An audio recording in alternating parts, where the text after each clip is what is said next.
Hello ma'am. నాకు H పైలోరియా infection ఉందని చెప్పారు.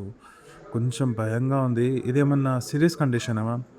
లేదండి. హెచ్ పైలోరీ ఇన్ఫెక్షన్ అనేది మన ఇండియాలో 80% ఆఫ్ పీపుల్‌కి ఉండే ఛాన్సెస్ ఉంది. Because India is a high prevalent country for this infection. కానీ అందులో ఓన్లీ 40% మెంబర్స్‌కి మాత్రమే సింప్టమ్స్ అనేవి వస్తాయి. దీనివల్ల మీరు భయపడాల్సిన అవసరం ఏం లేదు. దీనివల్ల మీకు కొంచెం గ్యాస్ట్రైటిస్ సింప్టమ్స్, అసిడిటీ ప్రాబ్లమ్ అనేది వస్తుంది. But it is completely treatable.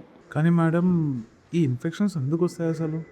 ఈ ఇన్ఫెక్షన్ మనకి ఫుడ్ ఆర్ వాటర్ ఇన్ఫెక్షన్ ద్వారా రావచ్చు. అది ఏ ఏజ్‌లో అయినా రావచ్చు. మీకు చిన్నప్పుడే వచ్చుండొచ్చు, ఇప్పుడే వచ్చిందని ఏం లేదు. అది ఎప్పుడొచ్చింది అన్నది మనం ఎప్పుడూ కనిపెట్టలేము. అది పర్సన్ టు పర్సన్ కూడా స్ప్రెడ్ అయితుంది. అంటే ఫుడ్ ఆర్ వాటర్ ద్వారా స్ప్రెడ్ అవుతుంది. మన హైజీన్ ప్రాక్టీస్ సరిగా లేకపోయినా, మనం ఎప్పుడైనా బయట తిన్నప్పుడు, వాటర్ తాగినప్పుడు ఎప్పుడైనా ఈ ఇన్ఫెక్షన్ అనేది మనకొచ్చి ఉండొచ్చు. మేడం, దీనివల్ల క్యాన్సర్ వస్తుందని అంటున్నారు. ఇది నిజమేనా? హెచ్ పైలోరీ ఇన్ఫెక్షన్ వల్ల మనకి 90-95% కేసెస్‌లో గ్యాస్ట్రైటిస్ ఇష్యూస్, ఎసిడిటీ ప్రాబ్లమే వస్తుంది. లెస్ దాన్ 1% కేసెస్‌లో మాత్రమే ప్రొలాంగ్డ్ హెచ్ పైలోరీ ఇన్ఫెక్షన్ అంటే ఈ గ్యాస్ట్రైటిస్ ప్రాబ్లమ్ చాలా సంవత్సరాలు ఉండి దీని ట్రీట్మెంట్ తీసుకోకపోతే ఓన్లీ లెస్ దాన్ 1% కేసెస్‌లో మాత్రమే క్యాన్సర్‌గా కన్వర్ట్ అవ్వడం అనేది మనం గమనించాం. సో ఇది మీరు దానికొక్కదానికి భయపడాల్సిన అవసరం ఏమీ లేదు. మరి దీనికి ట్రీట్మెంట్ ఎలా ఉంటది మ్యామ్? దీనికి మోస్ట్లీ మెడికల్ ట్రీట్మెంటే ఉంటుందండి.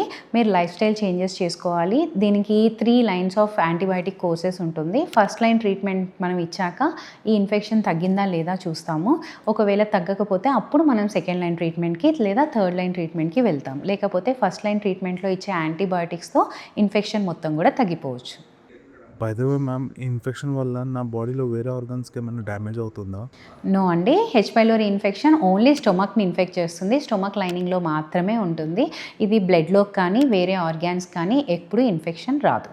సో మీ గ్యాస్ట్రైటిస్ అండ్ ఎసిడిటీ ప్రాబ్లమ్‌కి హెచ్ పైలోరీ ఇన్ఫెక్షన్ కనుక కారణమైతే దీనికి మెడికల్ ట్రీట్మెంట్ ఉంటుంది. కంప్లీట్‌గా దీన్ని క్యూర్ చేసుకోవచ్చు. దీన్ని క్యూర్ చేసుకుంటే మీ ఎసిడిటీ అండ్ గ్యాస్ట్రైటిస్ ప్రాబ్లమ్ కూడా తగ్గిపోతుంది.